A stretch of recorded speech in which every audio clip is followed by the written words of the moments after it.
In this video, I'll show you how to use tags in Microsoft Planner. In Microsoft Planner, tags are usually called labels. Labels help you organize tasks with colors and custom names, so your board is easier to understand at a glance. You can use them for priorities, departments, task types, project phases, clients, or anything else that helps your team work clearly. First, open Microsoft Planner from Microsoft 365, or open your plan inside Microsoft Teams. Select the plan where you want to use tags. Next, click any task card to open the task details. Inside the task window, look for the Labels section. You should see several colored labels available. Each label can be renamed and used across the entire plan. To rename a label, click the label text or edit option beside the color.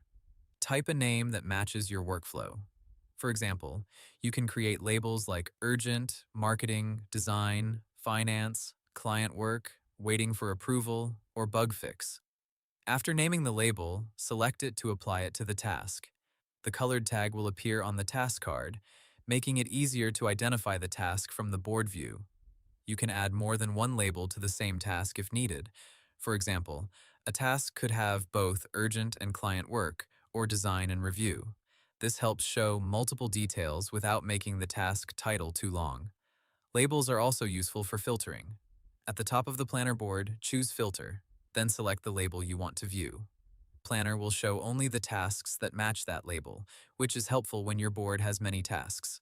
For better organization, use labels together with buckets.